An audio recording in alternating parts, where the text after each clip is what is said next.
Bem, queridos, para você que está chegando hoje, nesse mês de maio, começamos isso em abril e estamos dando continuidade agora no mês de maio. Nós estamos fazendo aqui uma exposição bíblica a respeito da vida e do ministério dos profetas Elias e Eliseu. Eu, particularmente, estou ali meditando desde o capítulo 17 de 1 Reis, e falando um pouquinho a respeito da vida do profeta Elias. Então vamos relembrar algumas coisas que nós já ensinamos para vocês aqui, para que nós possamos ler o texto base da mensagem nessa manhã e para que nós possamos explicá-lo e aplicá-lo às nossas vidas. Então a vida do profeta Elias e o ministério dele começam de maneira meteórica no capítulo 17 de 1 Reis, quando ele se apresenta para o rei de Israel, Acabe, dizendo: tão certo como vive o Senhor, perante cuja face eu estou, nem orvalho nem chuva haverá nesses anos, senão segundo a minha palavra. Ou seja, ele profetiza um tempo de estiagem, um tempo de seca em Israel. E esse tempo era devido à desobediência, à idolatria da nação de Israel, especialmente a idolatria que foi propagada através do rei e da rainha de Israel, Acabe e Jezabel. Jezabel era uma rainha dominadora que servia a esse Deus chamado Baal, e ela começa então a promover a adoração a Baal no território de Israel e a perseguir os profetas do Senhor. Então, como consequência, Elias, inspirado por Deus, ele profetiza um tempo de seca, e essa seca nós sabemos pelas escrituras que dura 3 anos e 6 meses. Aí ele vai para o ribeiro de Querite, ali onde ele bebe da água do ribeiro, é alimentado por corvos, depois a água do ribeiro seca, ele vai então até uma região chamada Sarepta de Sidom, onde Deus havia ordenado a uma viúva que o sustentasse. Ali Deus o sustenta através daquela viúva de maneira sobrenatural. Ali nós vemos também o milagre da ressurreição do filho da viúva, e passam-se os 3 anos e 6 meses. No capítulo 18 do livro de 1 Reis, Deus manda Elias se apresentar novamente a Acabe, dizendo: vou enviar chuva sobre a terra. Então Elias vai até Acabe, se apresenta, e ele decreta, ou melhor, ele, digamos assim, ele lança um desafio no alto do Monte Carmelo, um desafio de deuses, onde ele desafia os 450 profetas de Baal e os 400 profetas de Aserá. Essa é uma das experiências, um dos relatos mais dramáticos da Bíblia, onde você sabe, Elias ora e fogo desce do céu, consome ali o holocausto, a lenha, as pedras, a água que estava ali ao redor do holocausto, O povo vê Deus enviar fogo do céu, e aquele povo que estava em cima do muro agora declara que só o Senhor é Deus, só o Senhor é Deus. E então Elias, junto com os israelitas, persegue ali os profetas de Baal e os mata, todos eles, E a partir dali, ele sobe novamente no alto do Monte Carmelo e ora fervorosamente para que voltasse a chover sobre a nação. E depois de um período de oração, Deus envia abundante chuva sobre a terra. Só que antes de chover, quando as nuvens estavam chegando, ele fala para Acabe: pega o teu carro e volta para casa, vai comer e beber, porque vai cair uma tempestade. E nisso ele corre cerca de 52 quilômetros até um local chamado Jezreel. E aí acaba o capítulo 18. E então começa o capítulo 19. E hoje nós vamos meditar sobre o início desse capítulo 19 de 1 Reis. Então já te localizei onde nós estamos. Agora vamos ler 1 Reis capítulo 19, do versículo 1 ao versículo 14. E é sobre esse texto que nós vamos meditar nessa manhã. Acompanhe comigo aqui no telão. Diz assim: Acabe contou a Jezabel tudo o que Elias havia feito, incluindo o modo como havia matado todos os profetas de Baal. Por isso Jezabel enviou esta mensagem a Elias: que os deuses me castiguem severamente, se até amanhã nesta hora eu não fizer a você o que você fez aos profetas de Baal. Elias teve medo e fugiu para salvar a sua vida. Foi para Berseba, uma cidade em Judá, e ali deixou seu servo. Depois foi sozinho para o deserto, caminhando o dia todo. sentou-se debaixo de um pé de giesta e orou pedindo para morrer. Já basta, Senhor, disse ele, tira a minha vida, pois eu não sou melhor do que os meus antepassados que já morreram. Então ele se deitou debaixo do pé de giesta e dormiu. Enquanto dormia, um anjo o tocou e disse, levante-se e coma. Elias olhou em redor e viu perto de sua cabeça um pão assado sobre pedras quentes e um jarro de água. Ele comeu, bebeu e se deitou novamente. O anjo do Senhor voltou, tocou mais uma vez e disse, levante-se e coma um pouco mais, do contrário não aguentará a viagem que tem pela frente. Elias se levantou, comeu e bebeu, e o alimento lhe deu forças para uma jornada de 40 dias e 40 noites até o Monte Sinai, o monte de Deus. Ali encontrou uma caverna onde passou a noite. Então o Senhor lhe disse, o que você faz aqui, Elias? Ele respondeu, tenho servido com zelo ao Senhor, o Deus dos exércitos, contudo os israelitas quebraram a aliança contigo, derrubaram os teus altares e mataram todos os teus profetas. Sou o único que restou agora e também procuram me matar. Saia e ponha-se diante de mim no monte, disse o Senhor. E enquanto Elias estava ali, o Senhor passou e um forte vendaval atingiu o monte. Era tão intenso que as pedras se soltavam do monte diante do Senhor, mas o Senhor não estava no vento. Depois do vento, houve um terremoto, mas o Senhor não estava no terremoto. Depois do terremoto, houve um fogo, mas o Senhor não estava no fogo. E depois do fogo, veio um suave sussurro. Quando Elias o ouviu, cobriu o rosto com a capa, saiu e ficou na entrada da caverna. E uma voz disse, o que você faz aqui, Elias? Ele respondeu outra vez, tenho servido com zelo ao Senhor, o Deus dos exércitos. Contudo, os israelitas quebraram a aliança contigo, derrubaram os teus altares e mataram todos os teus profetas. Sou o único que restou e agora também procuram me matar. Amém, queridos? Bem, baseado nesse texto que nós acabamos de ler, o tema da mensagem que eu quero compartilhar com vocês nessa manhã é conhecendo o inimigo.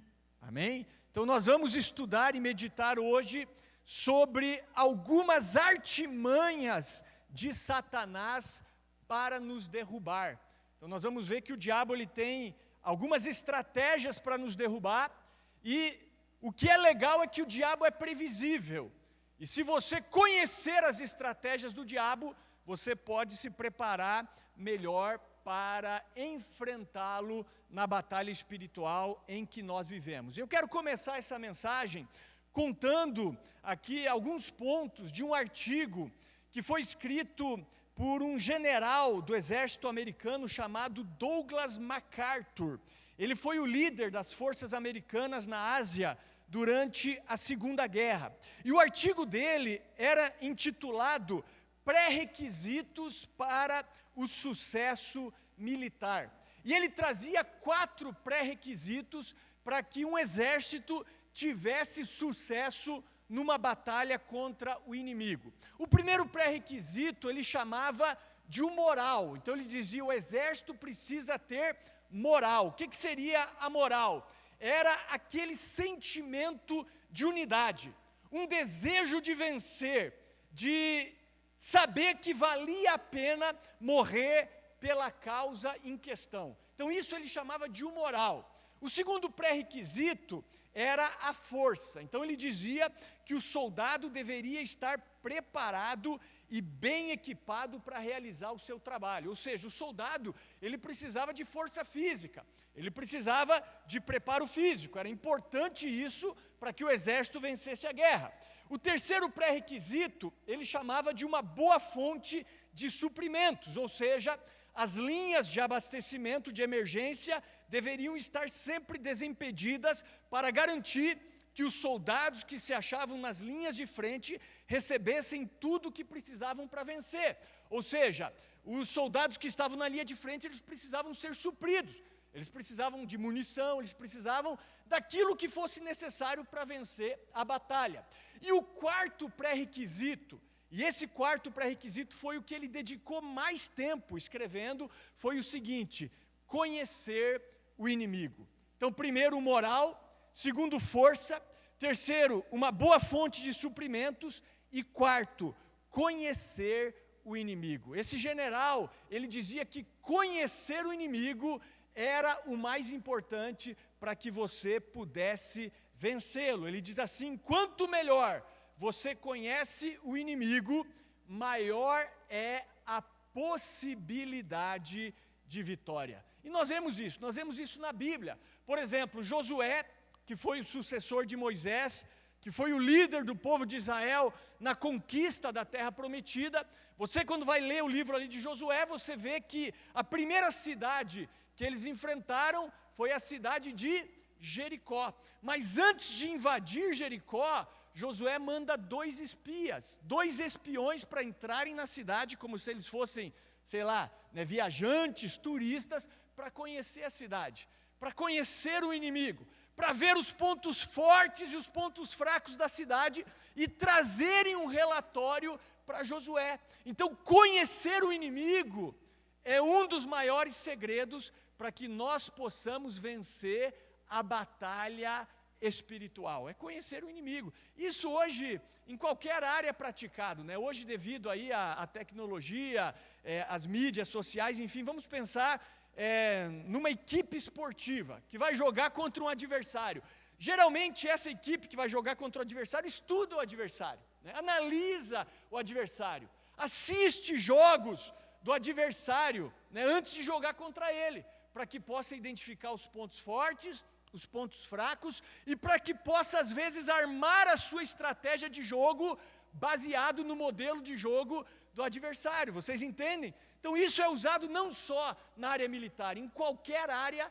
Quanto mais nós conhecemos o nosso adversário, o nosso inimigo, mais fácil se torna a nossa vitória sobre ele. Então, o diabo é o nosso adversário. A Bíblia diz que ele anda ao nosso redor, rugindo como um leão. E quando você vai estudar a Bíblia, você começa a conhecer as estratégias do diabo. Por exemplo, o apóstolo Paulo, ele sabia da importância de conhecer o inimigo. Por exemplo, em 2 Coríntios 2,11, ele diz que nós não ignoramos os ardis do diabo, nós não ignoramos os seus desígnios. E quando nós vamos analisar as Escrituras, nós vemos que o diabo ele tem assim um modus operandi, ele tem uma maneira de agir. E quando nós conhecemos a maneira do diabo agir, eu repito, nós temos maior chance de vitória. E quando nós vamos estudar então aqui esse texto de 1 Reis capítulo 19, nós aprendemos muito como o inimigo age. E uma das coisas que nós vemos aqui é a seguinte, queridos, que a vitória nos torna vulneráveis. Posso ouvir um amém aí ou não? Então vamos repetir isso, diga assim comigo: a vitória nos torna vulneráveis. Então, o momento de maior perigo não é o momento em que você está sofrendo, que você está na tribulação, que você está no fundo do vale, que você está passando por um momento difícil. Nesse momento você busca a Deus, nesse momento você clama ao Senhor, nesse momento você é mais presente na igreja. O problema é quando as coisas vão bem. Quando as coisas vão bem, nós temos a tendência de baixar a nossa guarda, nós ficamos vulneráveis, nós perdemos a noção da realidade e nós acabamos caindo, né? Eu gosto muito de esporte, você já notou, se você for ver, é isso que acontece com muitos atletas também. Lembra do Anderson Silva, o Spider, campeão ali do UFC? Quando ele perdeu o seu cinturão, ele perdeu, né, quando ele, assim digamos, ele baixou a guarda dele. Ele tinha o hábito, às vezes, de baixar a guarda, né? Mas eram momentos específicos da luta, onde ele estava no controle, né? Na luta que ele perde o cinturão, ele brincou demais, ele baixou demais a guarda, ele subestimou o adversário. E numa dessas brincadeiras, o que aconteceu? Ele tomou um soco no queixo. Ele foi atingido pelo adversário e ele perdeu o seu cinturão. Então, no momento de auge, ele ficou mais vulnerável, com certeza, né? E ele acabou perdendo o seu cinturão. E quando nós vamos para as Escrituras, o que é legal? Que as Escrituras não mostram somente, digamos assim, o lado bom dos homens de Deus. Não, mostra também as suas rugas, né? E nós vemos que Elias foi aquele homem que foi usado por Deus, aquele homem que orou e fez fogo descer do céu, mas aqui nós vemos Elias também caindo no fundo do vale do desespero. E aqui nós vemos que Elias, conforme nós já falamos e conforme Tiago relata, ele era um homem semelhante a nós, sujeito aos mesmos desejos, aos mesmos prazeres e às mesmas quedas. E Elias, ele acabou caindo, ele saiu do alto do Monte Carmelo para o fundo do vale do desespero. E é isso que Paulo diz, não é? O apóstolo Paulo, em 1 Coríntios, capítulo 10, versículo 12, ele diz: aquele, pois, que pensa estar de pé, cuide para que não caia. Então eu repito que no momento de maior triunfo, é o momento em que nós somos mais vulneráveis. Por incrível que pareça, a maior vitória de Elias foi imediatamente seguida pela sua maior derrota. No capítulo 18, nós vemos Elias no alto do Monte Carmelo, fazendo fogo descer do céu, orando e voltando a chover sobre a terra depois de 3 anos e 6 meses. No capítulo 19, nós vemos Elias atemorizado, fugindo de uma mulher chamada Jezabel. Então, depois do momento de maior triunfo, nós temos o maior ou a maior derrota do profeta Elias. E nessa manhã nós vamos aprender sobre isso, nós vamos aprender através da experiência do profeta, e nós vamos ver as táticas usadas aqui pelo inimigo para que Elias desanimasse, para que Elias caísse, para que Elias fosse derrotado nessa situação. E a primeira coisa que eu quero trazer para vocês é a seguinte, já é o primeiro ponto da mensagem: o perigo de mantermos os olhos nas circunstâncias. Esse foi o erro de Elias, foi tirar os olhos do Senhor e olhar para as circunstâncias. Quando nós fazemos isso, é o primeiro passo para a nossa queda. Quer ver? Vamos reler aqui, 1 Reis 19, do versículo 1 ao versículo 3, diz assim: Acabe contou a Jezabel tudo o que Elias havia feito, incluindo o modo como havia matado todos os profetas de Baal. Por isso Jezabel enviou esta mensagem a Elias: que os deuses me castiguem severamente, se até amanhã nesta hora eu não fizer a você o que você fez aos profetas de Baal. Elias teve medo e fugiu para salvar a vida. Foi para Berseba, uma cidade em Judá, e ali deixou o seu servo. Então aqui nós vemos que Elias, ele tira os olhos do Senhor e ele coloca os seus olhos nas circunstâncias. O que eu acredito que aconteceu aqui? Tá? Essa é a minha opinião. Eu acredito que Elias tinha uma expectativa e essa expectativa foi frustrada. Depois de orar, fazer fogo descer do céu, depois de matar os profetas de Baal, depois de orar, voltar a chover sobre a terra, depois de experimentar essas experiências maravilhosas, eu acredito que ele esperava que Acabe e Jezabel se convertessem, se arrependessem, mudassem de ideia, dissessem: nós estávamos pelo caminho errado e agora é hora de nos voltarmos ao Senhor. Mas não foi o que aconteceu. Jezabel, uma mulher durona, uma mulher que adorava esse Deus chamado Baal, ela diz: não, amanhã, até essa hora, eu vou fazer com você o que você fez aos profetas de Baal. E isso deve ter frustrado Elias. Então imagina a cena: Acabe chega em casa, depois daquele dia glorioso, né? Conta o que aconteceu para Jezabel, o que Elias fez, como ele matou os profetas de Baal, e agora Jezabel resolve se vingar de Elias e manda esse mensageiro para que Elias soubesse que ela queria fazer com ele o que ele fez com os profetas de Baal. Nesse momento ele teme.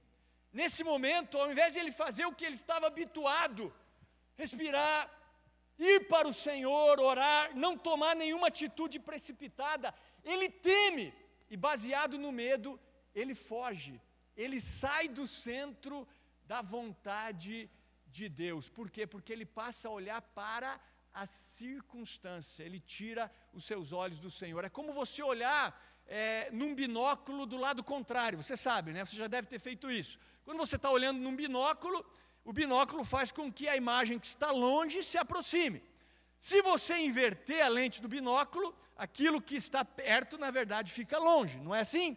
Então, muitas vezes, nós olhamos para as circunstâncias e nós temos uma perspectiva errada.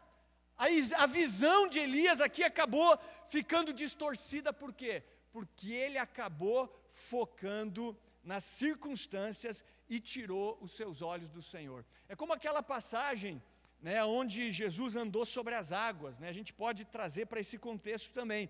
Então vocês sabem, né, Jesus, ele fica orando no monte e ele manda os discípulos entrarem num barco e atravessarem o mar da Galileia. E os discípulos vão, né? E isso já era de noite, e os discípulos estão tendo dificuldade de atravessar o mar, o vento era contrário, as ondas estavam grandes, e de repente Jesus vai até o encontro deles andando sobre as águas. Agora imagine, os caras estão lá no barco, de repente vê uma pessoa andando sobre as águas, eles ficaram atemorizados, pensaram que era um fantasma, começaram a gritar de medo, e aí o Senhor disse assim: ei, calma, calma, sou eu. E aí Pedro disse: Senhor, se é o Senhor mesmo, então me manda ir até aonde você está. E Jesus disse: vem. E aí Pedro, impetuoso, desce do barco e começa a andar sobre as águas. E até aí tudo bem. O problema foi que, a Bíblia não diz, mas dá a entender, ele tira os olhos do Senhor e começa a olhar para as circunstâncias, olhar para o mar, olhar para as ondas, e tira os olhos do Senhor e fala: meu Deus, isso aqui não pode estar acontecendo. E ele começa a afundar. E no momento que ele está afundando, ele clama: Senhor, por favor, socorre-me. E Jesus então vai até o encontro dele, né, levanta Pedro e eles voltam juntos para o barco. Agora, como é que você acha que Pedro voltou para o barco? A Bíblia não diz que Jesus pegou ele no colo. Então é bem provável que ele voltou andando ao lado de Jesus. E eu acredito que nessa volta ele não tirou os olhos do Senhor, para que ele não voltasse a naufragar. Então, queridos, é isso que acontece conosco quando nós tiramos os nossos olhos do Senhor, que é a nossa fonte, e nós focamos onde? Nós focamos nas circunstâncias. Então foi isso que Elias fez. Começou a olhar para Jezabel, começou a olhar para aquela, atitude dela de fazer ali uma afronta contra ele, dizer: eu vou te matar, e ele focou naquilo, consequentemente ele teve medo, e esse medo fez com que ele fugisse. Então, queridos, eu quero dizer que os nossos olhos precisam estar sempre no Senhor. Se você focar nas circunstâncias, isso vai matar você, vai matar a sua vida espiritual e vai fazer com que você fique ansioso, desesperado. Essa que é a verdade, porque as circunstâncias, elas são terríveis mesmo, né? É como Paulo em Filipenses capítulo 4, versículo 4, ele escreve ali: alegrai-vos no Senhor, outra vez digo, alegrai-vos. Não é isso que ele escreve lá? Filipenses 4:4. Agora olha só o detalhe, onde que Paulo estava quando ele escreveu alegrai-vos no Senhor? Outra vez digo, alegrai-vos. Ele estava na suíte presidencial de um hotel de luxo ali em Israel? Ele estava ali ou não? Não, ele estava numa prisão, se não me engano em Roma, num lugar escuro, sujo, frio. Ele estava ali solitário, mas ele escreve: alegrai-vos no Senhor. Outra vez digo, alegrai-vos. O que ele está dizendo com isso é: foquem no Senhor, a alegria é no Senhor. A alegria não está nas circunstâncias. Então Elias, ele se esqueceu desse detalhe, e depois de testemunhar de uma das maiores demonstrações do poder de Deus descrita nas Escrituras, ele desviou o olhar e começou a reparar nas circunstâncias. Ele deve ter começado a pensar: eu fui um babaca mesmo, olha o que eu fiz, né? Ao invés da Jezabel se converter, agora ela está com raiva de mim, eu preciso fugir daqui. Por quê? Porque ele focou nas circunstâncias. Se nós fizermos isso, nós vamos falhar, mas se os nossos olhos estiverem no Senhor, nós vamos vencer, porque maior é aquele que está em nós do que aquele que está no mundo. Amém, queridos? E isso pode acontecer em situações cotidianas do teu dia a dia. Não estou falando só em grandes coisas. Aqui no caso de Elias, ele recebeu aqui um juramento de morte, né? Então, às vezes não é o nosso caso, mas às vezes nós olhamos para as circunstâncias, né? Então, eu tive uma experiência agora nessa semana, né? Essa semana de férias aí foi uma semana, assim, que tivemos alguns transtornos, né? Eu não quero ficar falando aqui de mim, né? Acho que o foco não sou eu, mas, assim, vale a pena, porque teve um momento que eu acabei tirando, né, a minha visão da coisa certa e coloquei na coisa errada. Então nós fomos viajar, né, tivemos a oportunidade de estar no Nordeste, em Fortaleza, essa semana, e a semana começou bem, né? Agora, eu levei, para quem não sabe, eu sou surfista nas horas vagas, tá? Eu falei, não posso ir para Fortaleza e não levar as pranchas de surf, né? Então levamos. Quando nós fomos tirar elas da capa ali, no quarto do apartamento, eu já notei que tinha malhado, né, a minha prancha ali, né? Então, não sei, os caras não devem cuidar muito bem, né? Apesar de estar na capa, enfim. Eu falei, puxa, um malho aqui na minha prancha, né? Já falei, puxa, será que deveria ter trazido? Tudo bem, vamos lá, né? Dá para surfar assim. No segundo dia, fui surfar numa praia lá muito famosa de Fortaleza, chamada Titanzinho, né? Que é uma praia de surfista. Só que ela é uma praia cercada de pedras, né? E eu não sabia, uma parte delas, o fundo é de pedra também, né? Eu entrei por uma parte que o fundo era de areia, enfim. Peguei uma onda, fui até aquele canto. Quando eu vou sair da prancha, já num lugar raso, eu caio com o pé exatamente em cima das pedras, né? E eu faço um rasgo na sola do meu pé, já no segundo dia, algo até certo ponto profundo, né? Então, a partir daquele dia, hoje eu estou melhor, irmãos. Não estou sentindo dor aqui, mas até ontem à noite estava sentindo muita dor mesmo, né? E no outro dia a gente ia fazer um passeio de bug nas dunas e tal, tinha que andar, né? E eu fui. Então, a partir desse dia, todos os dias mancando, arrastando a perna, enfim. Depois fomos surfar numa outra praia, né? Falei, não, trouxe a prancha, mesmo machucado, a gente vai surfar. Ali arrebentou o leste de uma das pranchas, né? Que é a cordinha ali, né? E falei, eita, mais uma coisa aqui, né? Mais um, entre aspas, prejuízo. E foi indo, né? E aí fiquei pensando, deveria, já paga despacho das pranchas. Traz, uma estraga, agora estoura o leste, né? Poxa, não seria melhor eu ter alugado uma prancha aqui, tentado uma outra maneira? E foi, né? E fomos, enfim. Resumindo, ontem voltando para o aeroporto, né, carro que nós alugamos, caí numa panela, num buraco, tinha chovido muito no dia anterior e raspei o para-choque do carro, né? Então tive que pagar ainda lá o valor da franquia de pequenos danos no carro na volta para o aeroporto, né? E aí depois de fazer o pagamento, sentei lá para tomar um café, fiquei triste, né? E aí minha esposa olhou para mim e falou, você está triste? Eu falei, pois é, estou pensando aqui, né? Esses gastos que a gente teve aí, desnecessários, enfim. Ou seja, comecei a focar onde? Nas circunstâncias. É claro que ninguém gosta de gastar dinheiro desnecessário, né, irmão? Não estou falando para você ficar feliz, gastei o dinheiro que eu não queria gastar. Não é isso que eu estou falando. Mas você começa a focar só nisso, você esquece de todas as outras coisas boas, às vezes, que aconteceram. E quando você vê, você está triste. Mas o que aconteceu? Rapidamente entramos no avião, falei, vou preparar minha mensagem de amanhã. E comecei a ler sobre isso, comecei a refletir sobre isso, e tirei os meus olhos das circunstâncias. Então, sempre que você focar nas circunstâncias, você vai desanimar. Porque eu vou dizer uma coisa para você, as circunstâncias jamais serão perfeitas, irmãos. Jamais, jamais. Se você veio para a igreja nessa ideia de que você ia aceitar Jesus e todas as coisas seriam perfeitas na sua vida, sinto-lhe informar, esse evangelho é falso. É o contrário. A vida com Deus é muito mais perda do que ganhos nessa vida aqui. É muito mais renúncia, é muito mais tribulação, é muito mais dificuldades. O nosso ganho é muito mais eterno, espiritual, do que nessa vida aqui na terra. Essa aqui é a verdade. Não existe circunstâncias perfeitas. Sempre teremos circunstâncias desafiadoras nas nossas vidas. E se nós focarmos nelas, nós vamos desanimar. Foi o que aconteceu com Elias.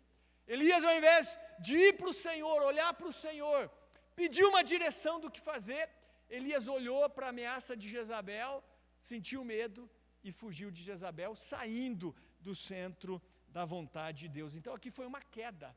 Se você continuar a leitura a partir ali do versículo que nós passamos, você vai ver que a partir desse momento, Elias sai de cena. Deus fala para Elias, agora você vai ungir um outro profeta no teu lugar. Acabou para você. Acabou. Você sai de cena, vai entrar um outro no teu lugar. Né? Por quê? Porque ele teve uma queda gravíssima nesse momento. Então, primeira coisa, o perigo de mantermos os olhos nas circunstâncias. Ficou claro isso, igreja? Segundo ponto aqui, o perigo da oração insensata. Quando você está nesse momento, olhando para as circunstâncias, você tem a tendência de fazer orações insensatas, né? E é o que Elias fez, olha só, versículo 4 de 1 Reis 19. Depois foi sozinho para o deserto, caminhando o dia todo. Sentou-se debaixo de um pé de giesta e orou pedindo para morrer. Já basta, Senhor, disse ele, tira a minha vida, pois não sou melhor que meus antepassados que já morreram. Então veja aqui a oração insensata, pedindo a morte, né? Se ele quisesse morrer de fato, por que ele não ficou lá em Jezreel?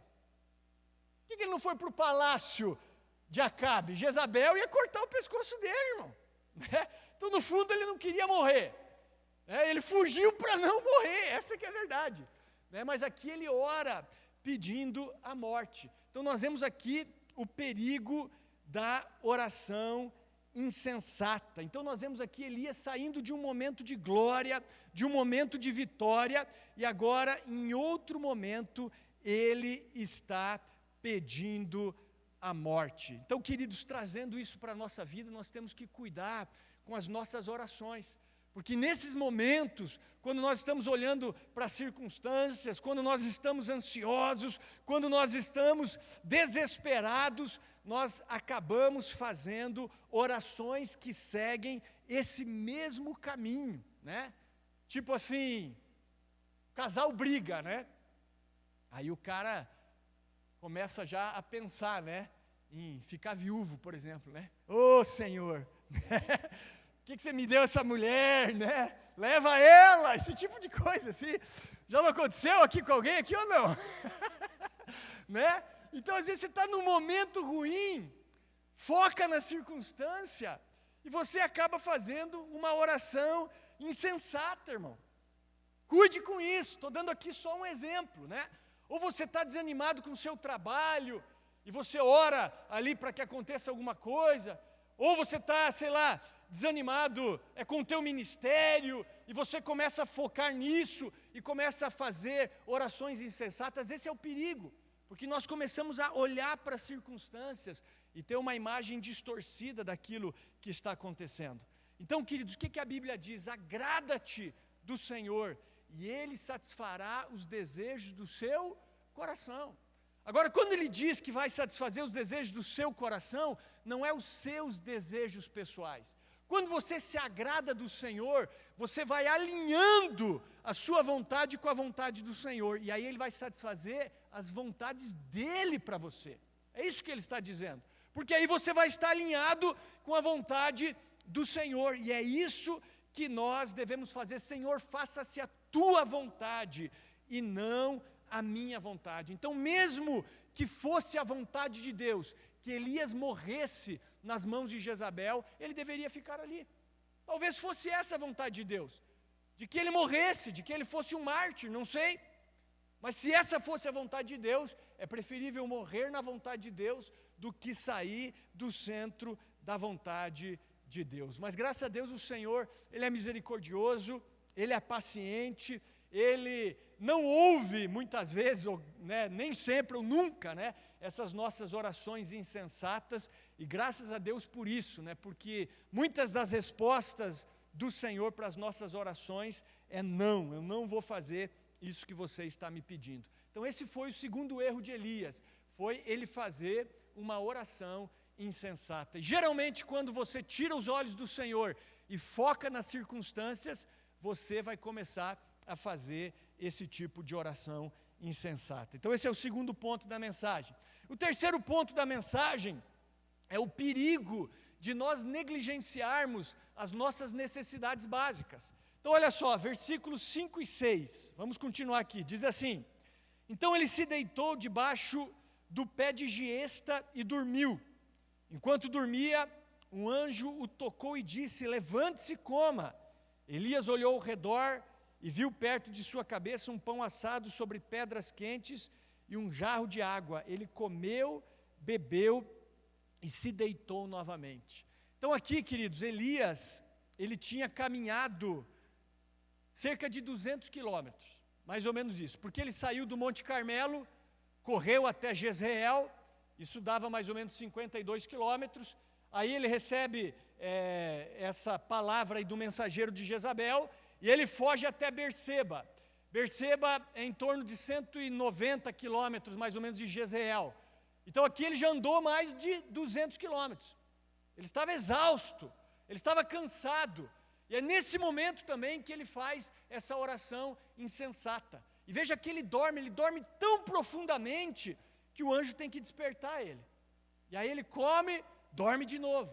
E aí o anjo, se você continuar lendo, desperta ele de novo, fala, come mais, porque agora o caminho vai ser mais longo, né? Então ele andou do Monte Carmelo até Jezreel, depois de Jezreel até Berseba, não, e ainda ele caminhou mais um dia, ainda esqueci disso, porque ele deixa o servo dele em Berseba e caminha mais um dia. Então é bem mais de 200 quilômetros que ele caminha nessa primeira viagem. Ele estava profundamente cansado. E aqui nós temos um princípio, que é o princípio de nós negligenciarmos as nossas necessidades básicas. Muitas vezes o nosso problema não é espiritual. Muitas vezes o nosso problema é físico. Por quê? Porque nós estamos cansados, nós estamos estressados, nós estamos sobrecarregados, e isso faz com que nós façamos esse tipo de coisa, tenhamos esse tipo de atitude impensada, e nós acabamos tendo a nossa queda espiritual, né? Então, muitas pessoas na igreja, elas não precisam de oração, elas precisam de descanso, essa que é a verdade. Elas precisam desestressar um pouco, é ou não é? Muitas vezes nós colocamos num pedestal aquelas pessoas, por exemplo, que se matam de trabalhar. Trabalhar é bom, a gente é a favor do trabalho, a gente sabe que nada acontece sem o trabalho, mas assim você não pode se matar de trabalhar, de manhã, de tarde, de noite. Você tem que cuidar da sua vida física, você tem que descansar, você tem que se alimentar bem. Não sei se você sabe, não é novidade, mas é o que os neuropsicólogos, neurocientistas têm falado hoje. Falou, a gente tem que voltar a ter uma vida próxima daquela que os nossos avós tinham. Uma vida saudável, no quesito de alimentação, de prática de atividade física. É que a vida dele já era uma atividade física, né? Isso vai trazer saúde mental. Como melhorar a minha saúde mental? Primeiro, cuide do seu físico, pratique atividade física. Segundo, se alimente bem. Terceiro, durma bem. Quarto, tenha uma vida social legal. Você já vai melhorar psicologicamente. Agora, muitas pessoas ignoram essas necessidades básicas e acabam ficando extremamente estressadas. E porque ignoram isso, acabam, como Elias, às vezes, fazendo algumas orações insensatas. Então, muitas vezes, pessoas que chegam para atendimento para nós dizemos, essa pessoa precisa descansar. Cara, você tem um dia de folga na semana? Não. Trabalho de domingo a domingo. Cara, você tira férias na tua vida? Não, não tiro férias. Cara, você vai morrer, irmão. Você vai morrer jovem. Você vai estar sempre estressado. Então, por exemplo, tirar um tempo de férias não é perder tempo, irmãos, é investir em você, essa que é a verdade. Tirar um dia de folga durante a semana, dormir bem, é investir em você. É bíblico. Deus trabalhou 6 dias e descansou no 7º, não é verdade? Ele estabeleceu, inclusive, isso no Antigo Testamento como uma lei. Guardar o 7º dia era uma lei. Então, hoje para nós não é uma lei, né? Mas é um princípio que nós devemos obedecer. Se você negligenciar as suas necessidades básicas, você vai ter problema. Estava lendo aqui no livro, né, a história de um professor de seminário, ele falou que ele tinha um aluno, que era aquele aluno extremamente dedicado, né, que não tinha vida social, dormia pouco, porque ele queria se dedicar ao ministério, ser um cara bem preparado para o ministério, né? Aí um dia ele chegou para esse aluno e disse assim, por que você não fuma um pouco? Falou para o aluno. Aí o rapaz disse assim, fumar, professor? Não tem como, meu corpo é templo do Espírito Santo. Ele disse assim, então você não pode destruir o teu corpo com nicotina, mas você pode destruir ele com excesso de trabalho, né, com falta de sono, é a mesma coisa, irmão. Então você que não cuida do físico, que não pratica atividade física, que não se alimenta bem, que não tem um descanso adequado, sinto-lhe lhe dizer, você vai ter problemas sérios emocionais. Cuidar do bem-estar físico faz parte da nossa espiritualidade. Se Elias tivesse, ao invés de fugido, ele tivesse dito assim, amanhã a gente conversa, amanhã eu converso com Jezabel, vou agora descansar, vou orar e descansar. Deus, vou orar aqui, descanso amanhã, Senhor, aí me dá estratégia do que fazer. Cara, ele teria a estratégia certa. Você já notou que às vezes você não consegue resolver um problema, às vezes na tua vida, aí você tem uma boa noite de sono, no outro dia, rapidinho você resolve aquilo que no dia anterior você não conseguia resolver? É assim, às vezes a gente só precisa dormir, né? Sei lá, você está discutindo com o teu cônjuge, né? Está chegando a lugar nenhum, vá dormir, né? Se perdoe e vá dormir. No outro dia volte a conversar, você vai ver, você vai já ter repensado, você vai estar mais tranquilo, você vai ver que muita coisa que você falou era besteira, já vai estar tudo certo, irmão. A gente precisa muitas vezes de dormir. Então o erro de Elias aqui foi o quê? Foi negligenciar as suas necessidades básicas. Não tome decisões importantes quando você estiver cansado, quando você estiver com sono, quando você estiver com fome. Não tome. Veja que Elias mandou Acabe, vá para o palácio, vai comer e beber, porque Deus vai enviar chuva. O que ele deveria ter feito? Ido comer e beber. Agora era a hora. Sentar, relaxar, comer, beber, descansar, orar, para depois tomar qualquer tipo de atitude. Não, ele tomou atitude ali no calor do momento. Cansado, eu não sei se você sabe, quem é do ministério aqui sabe do que eu estou falando. Se tem uma coisa que desgasta você física, emocional, espiritualmente, é ministério, irmão. Não tem nada que chegue perto, irmão. Tem irmão que fala assim, cansativo para você o trabalho psicológico, então, que nada, bem tranquilo. Eu falo, o que é pesado é o trabalho ministerial. Esse é pesado, irmãos. Então, o cara que está no ministério como Elias aqui, que teve as experiências que ele teve, imagine a potestade que ele estava lidando ali naquele momento. Na batalha que ele estava ali contra os profetas de Baal, imagine a guerra espiritual naquele momento, irmão. Isso é extremamente cansativo. Os pastores aí concordam ou não concordam? Então o que a gente precisa às vezes, depois de um momento de muito trabalho ministerial, é desligar celular, desligar tudo e descansar. Então eu digo, eu volto cansado das férias, fisicamente, mas mentalmente, irmãos, eu volto renovadaço, eu volto quebrado, né? Volto com o pé lesionado, igual eu falei, volto assim, entende? Mas mentalmente renovado. E é disso que a gente precisa, amém? Então Elias fez aqui uma jornada tremenda, né? Caminhou mais de 200 quilômetros, e aí ele fez essa oração insensata. Então cuidado para você não negligenciar as suas necessidades básicas, ok? Então, primeiro, Elias tira os olhos do Senhor e foca nas circunstâncias. Segundo, faz uma oração insensata. Terceiro, negligencia as suas necessidades básicas. E quarto ponto e último ponto aqui para finalizar, é o perigo de você se sentir indispensável. Esse aqui é um perigo também. Então vamos reler aqui do versículo 7 ao versículo 10, olha só o que diz a palavra de Deus. O anjo do Senhor voltou, tocou mais uma vez e disse, levante-se, coma um pouco mais, do contrário não aguentará a viagem que tem pela frente. Elias se levantou, comeu e bebeu, e o alimento lhe deu forças para uma jornada de 40 dias e 40 noites até o Monte Sinai, o monte de Deus. Ali encontrou uma caverna onde passou a noite. Então o Senhor lhe disse, o que faz aqui, Elias?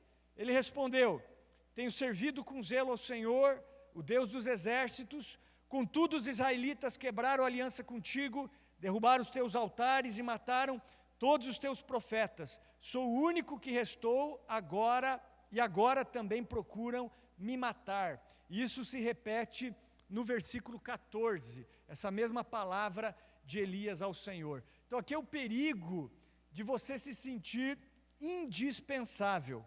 Então ele baixou a guarda e ele fugiu porque ele pensava talvez que ele fosse o único servo do Senhor nessa época. Na verdade ele pensava isso, né? Isso que ele diz. Se você for ver no contexto aqui desse capítulo, Deus havia guardado 7.000 pessoas que não haviam se curvado diante de Baal. Mas Elias tinha essa sensação de que ele era o único que restava. O que vai ser de Deus se eu morrer? É mais ou menos isso talvez que ele pensou. Eu não posso morrer. Eu vou dar uma ajuda aqui para Deus também. Porque se eu morrer, se Jezabel me matar, acabou. Só restou eu de todos os profetas do Senhor. Isso aqui é um perigo, irmãos. Quando nós nos sentimos indispensáveis. Quando nós pensamos que as coisas não vão andar sem nós, e aí o orgulho sobe no nosso coração, não é verdade? Você está ali trabalhando na tua empresa e você diz, meu chefe não vai me mandar embora.